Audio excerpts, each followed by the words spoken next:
Welcome to the Talkin VAWLS Network. We are finally one day away, officially one day away before the Big Orange starts the 2020 football season. And let's be honest, it was a season that all of us, we didn't know if it was going to happen.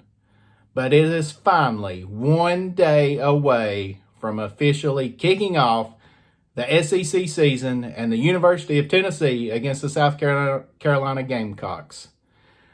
The weather's turning cooler. It certainly feels like football season. Of course, they've been football games that have been on TV the last couple of weeks, but this really feels like, obviously, this is when the season begins. Our beloved Tennessee Vols finally take the field. My name is Vols JP with the Talkin VAWLS Network, and this is the final position preview of the 2020 season. And we left it for the quarterbacks. So let's talk about quarterbacks, shall we? About Tennessee's quarterbacks. Everybody wants to talk about Jarrett Guarantano, fifth-year senior. And let's face it, the kid has been through a lot. Let's talk about kind of what he has been through since his time at Tennessee. He comes in, he redshirts behind Dobbs, he doesn't play. Then 2017, of course, everybody knows how he acted on the sidelines against Georgia Tech and how he kind of pouted with that. And I think that got a lot of the fan base kind of turned off of him.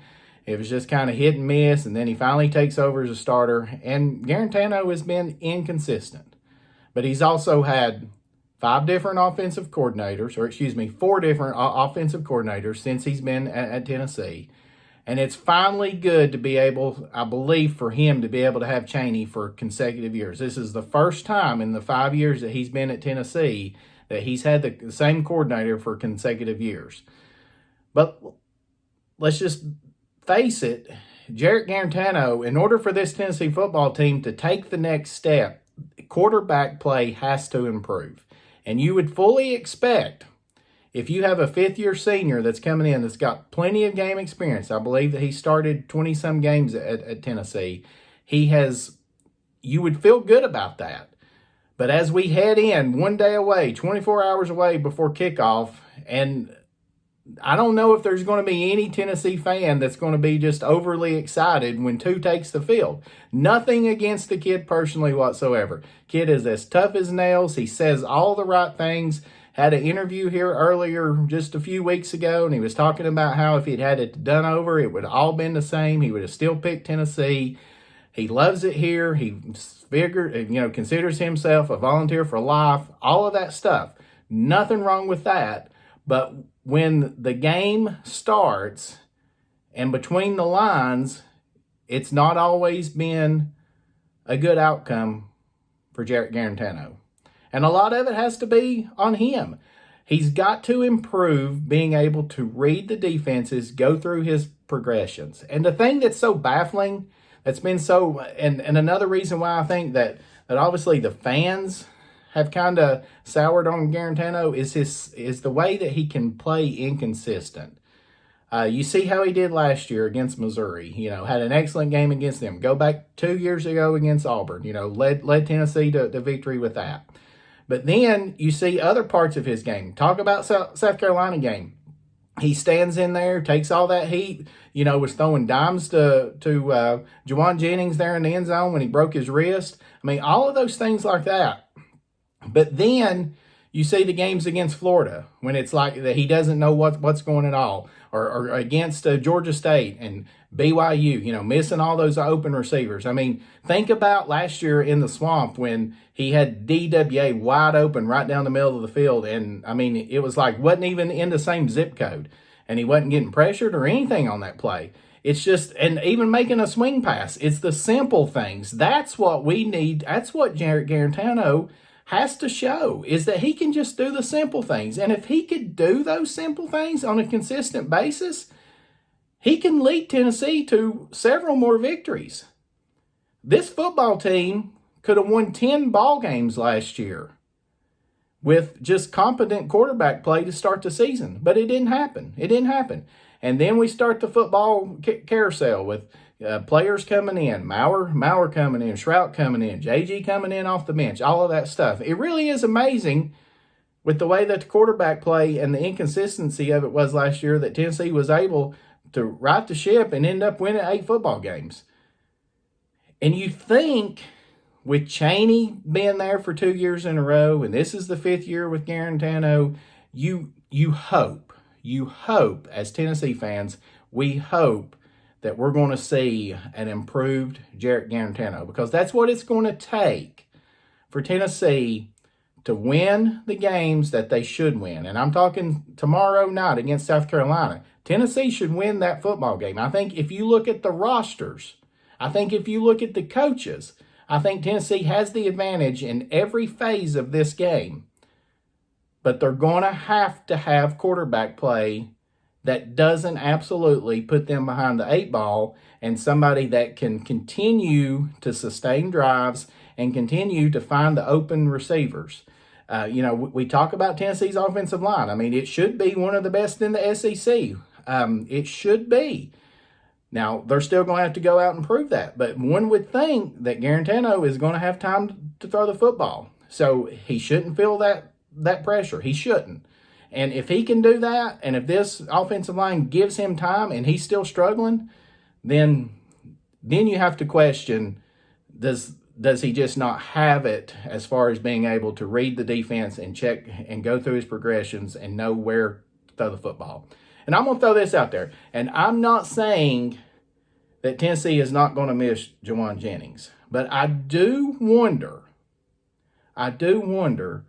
if it may end up helping Jarrett Guarantano, knowing that he doesn't have 15 out there. Because I think at times last year that he tried to force Jennings the football when he had other players open. The defense was probably playing towards Jennings, and he was trying to force those throws to Jennings, and would get him oftentimes in trouble.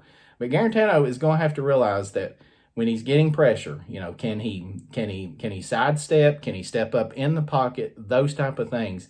If his first read is not open, can he go to the second? Can he go to the third? Can he just do a simple check down to the running back in the flats or the tight end? Can he do it? And when he does that, can he put touch on the football to where it's not zinging out of their hands and, hot and, all those type of things like that? It's just the simple things that we hope that Jarrett Guarantano can improve upon, that can elevate this Tennessee football team. Because if Tennessee wants to have a realistic shot at beating one of Georgia, Florida, Alabama, Texas A&M, Auburn, they're going to have to do that, and Jarrett Guarantano is going to have to be the big reason why.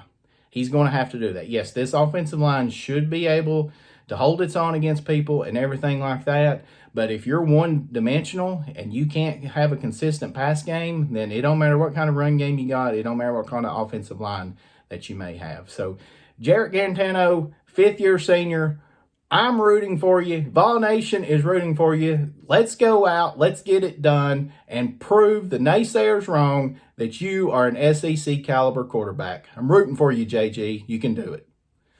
Let's talk about the backups. And this is the wild card, because I think most everybody thought that this was Brian Mauer's position, that Brian Mauer was probably going to come in and compete with Guarantano. Of course, the spring hurt, where they didn't have spring ball.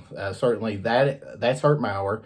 But then with all this COVID stuff going on, evidently he has missed a lot of practice. Evidently he's had some kind of injury. I believe it's a calf, they're saying, and he's missed significant time. So it sounds like, and there's not a lot of information out there because the media can't go to these practices and really see anything. So it's just whatever that they hear from the coaching staff when they meet with the media. But it sounds like that he's just not had much practice. What is encouraging is it sounds like that JT Shroud has taken this opportunity and has elevated his game. I don't think anybody's going to question Shroud's arm. I mean, look at the throw last year against South Carolina that he threw to Callaway. I mean, just a beautiful, perfect football. The knock on Shroud is Tennessee couldn't trust him because they didn't know where that he was going to throw the football. They didn't know where it was going to go. He didn't know where it was going to go. And obviously, the last thing that you need is a quarterback out there that's throwing interceptions. That's not going to win you any type of football games. But it sounds like that he's got a better command and understanding of the offense with Chaney's running, and that he has really improved his play this fall camp. And if history repeats itself and the track record, we're going to have the backup quarterback play. We may even have to have the third string quarterback play. We've seen it last year over and over and over again. So it's imperative that whether or not it's JT Shroud or Brian Maurer, it's imperative that those guys are ready to come in and play. Because at some point in time this season, especially with all the craziness with COVID and the contact tracing that's going on, you just never know when Guarantano may not be available. Or if we get the Guarantano that we're used to, then he's probably going to have a shorter leash with him, and he's going to pull him, because we've seen that happen. So we definitely need Shroud to elevate his game, and Brian Maurer as well. And then that brings us down to the crown jewel of this past year's signing class, Harrison Bailey. He was an early enrollee, but because spring practice was canceled, it put a tremendous strain on him being able to learn the offense. And I just don't see Bailey being in the mix this year. The good thing is, obviously, this year doesn't even count. So as far as his classification goes, so he could still technically redshirt next year, which I don't think that he probably will. But that's the thing about this. The unfortunate thing with this season and having just the SEC slate only is there probably won't be as many chances for Bailey to potentially get some game experience, because, you don't have the Furmans and the potential Charlottes on the schedule that you would expect your backups to get some playing time in. But I think Bailey has also been out quite a bit this fall camp due to the contact tracing or COVID and so forth. So I just don't think that Tennessee fans, even though that feel like that Harrison Bailey has potential to have a tremendous career at Tennessee, I don't see him being a factor this year. So it really comes down to, can the fifth-year senior, Jarrett Guarantano, can he elevate his game and improve upon those small things, just the small things, JG, like I said, just the small things that he needs to elevate and improve upon that can take this Tennessee football team and build on that 8-win season. And could he elevate this team to a 7-3 record, or by chance an 8-2 record? I think 6-4, that's where I'm going. That's the expectation that I have, is this football team should finish 6-4. But can Jarrett Guarantano's play help this football team elevate themselves to a 7-3, 8-2, or who knows, perhaps even better record? That's what that I'm going to be looking for out of this quarterback room. And can Shroud, Maurer, can they step in when needed and improve upon their play from last year? They've got a tremendous offensive coordinator in Jim Chaney, who has done wonderful job with quarterbacks in the past. So I feel good with that.